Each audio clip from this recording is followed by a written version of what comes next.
time for relationships and dating from A to Z, the letters U and V.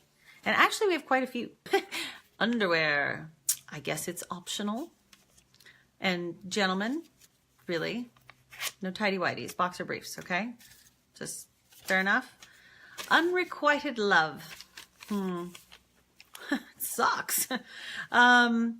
You know, unrequited love, these are the tough lessons where we learn that we can just love and appreciate somebody, and that we really have to do it from a place of generosity, right? If you truly love somebody and it's not from a place of need or a place of needing a type of validation that they can't even really give you, if it's from a place of fear or smallness, then your love is needy, right? And so that's, I guess, what I would check, you know, with your unrequited love. It doesn't mean that you have to hang out with that person all the time. In fact, I kind of recommend that you don't. I think that what's important to realize, even though it's really hard, is that you can love somebody and you can appreciate them, and it can be unrequited, and it's okay. It doesn't mean that you have to hate them. It doesn't mean that you have to reject them wholly. It doesn't mean that you have to find everything wrong with them. You can just appreciate them for who they are, and the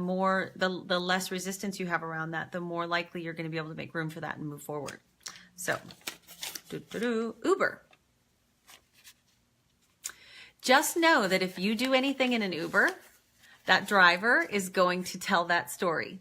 I've heard many stories from Uber drivers. So if you're going for being infamous, then go for that. Undeniable chemistry. Yeah, undeniable chemistry.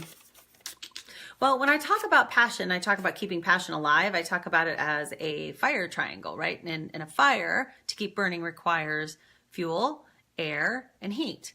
There's a lot of heat, right, when you have this undeniable chemistry, but for it to last over time, you need to sort of build the fuel stock, right, with love, which is shared experience and witnessing each other and being there for each other, and being on each other's side and letting each other be their whole self, all that stuff. I don't even know if that's good grammar, their whole selves. Undeniable chemistry can get snuffed out without enough oxygen in the situation. You have to leave some air, because fire requires air. So even in your undeniable chemistry, one, it doesn't mean that you are soulmates in the sense that you're supposed to be life partners. Because remember, I will say it 1,000 times, loving somebody and being life partners, two different balls of wax, okay? So unconditional love, haha. Love by its very nature is unconditional. Love is a force. Love is an energy. It is a vibration. It is unconditional. We are love. We are love in love. Relationships, however, are conditional.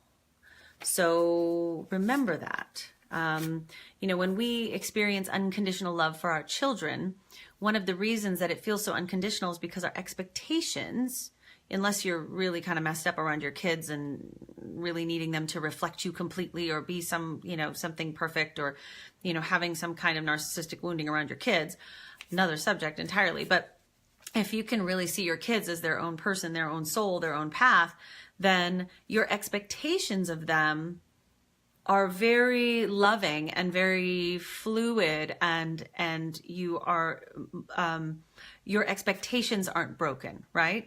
And so this unconditional love idea is sort of this idea like, my expectations should never be broken. You should just love me no matter what I do or no matter how I behave. And if you're behaving not from love, and if you're behaving in fear or disdain or impatience, right, then you're not in love. So why should I be in love in that moment? And, it's this sort of entitledness that I think that we have around this idea of unconditional love, is that somebody should just love me no matter how I behave. And that's fine. They can love you. They can appreciate you. They can even make allowances for all of your imperfections and your shitty behavior. It doesn't matter. But it doesn't mean that they have to be in relationship with you. Does that make sense? Okay, so vulnerability. I think one of the ways that we avoid vulnerability is by being a pleaser, right? It sort of gives you control over the situation. If I can please you, if I can be perfect, if I can behave a certain way, if I can always make you happy, if I can make this relationship really convenient and never really be a burden, right? If you're coming from that place, you're actually loving from fear. But it feels less vulnerable because you actually feel like you're controlling the situation sort of in your perfectionism, when in fact you're not. That's really sort of a vigilance. And so you're actually loving from a place of less than and fear, and not a place of love. Vulnerability really is in the present moment. Vulnerability is really in being authentic with somebody. That's really where that comes from. And that's, that's true. You can see it in actors. You can see it in speakers. You can see that when somebody is really authentic, right? And they're not trying to project perfectionism. They're not trying to project zero faults, that you feel more connected to them because they are more vulnerable. And it's really a practice, I think. I think it's a practice in being vulnerable and realizing that you're not going to crumble or disappear when you are. So, vasectomy. Well, I always joke that when I was dating, those were the 4 sexiest words a man could say to me. I've had a vasectomy. Vasectomies are awesome. Okay, VD. Nobody calls it this anymore. VD. For you youngins out there, that stands for venereal disease. Use condoms, please. Use condoms. Use condoms. We have bacteria-resistant gonorrhea going around. Like, condoms work. Okay, if you were of the generation that was taught not only that abstinence is the only option, but that because abstinence is the only option, you got a side dish of condoms don't work, that's a lie. Condoms work. Ask any sex worker. Read the CDC website. Just know that condoms work especially for the big stuff, the really important stuff. So just use them. Value yourself. Value yourself, your body, your health. What I would really like people to value more is how you feel. I'd really love it if you valued how you feel in relationship as opposed to the externally defined circumstances. How are you feeling on the daily in your relationship?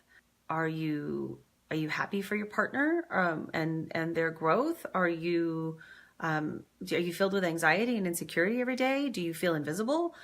Do you feel happy? Are you in the relationship because it adds to the quality of your life? That's what I would really want people to value more, is your actual feeling in your body on the day-to-day. So I don't know if that's what that topic was intended to be, but that's what I took it as. So understanding is not agreeing. You can understand somebody's position without agreeing with it. I think it's perfectly acceptable and very loving in a relationship to stop and say, I really want to make sure that I understand where you're coming from. And then try to repeat back to them where you think they're coming from. This doesn't mean you agree. This doesn't even mean you don't think they're overreacting. It doesn't mean anything except that you're trying to understand where they're coming from. And that feels like love. That feels like what I'm feeling matters. That feels like you value what I'm feeling. So, because, sometimes when we have insecurities or fears in a relationship, they don't really make sense. You could be in a relationship where you check out beautiful women like you both do. I know a lot of people like this, where both the guy and the girl check out, they're like, oh, look at her. Yes, she's beautiful. And it's really not a big deal. And then it'll be like the one person who just, I don't know, looks like somebody that your ex-boyfriend left you for or something. And you're like, but it doesn't even have to make that kind of sense. It can just be something that triggered you. And we can get through those things way faster if we just allow for them, if we just understand that not everything has to make sense, we can just kind of understand it the best we can and make that the goal, is to understand each other, not necessarily to agree with each other. Okay. Vaginas. Yes. Well, again, kind of like snowflakes, all a little different. Appreciate yours. Love it. If you haven't looked at it, do so. Okay. It's a very special, precious part of you. So don't be ashamed of it. Love it. Okay.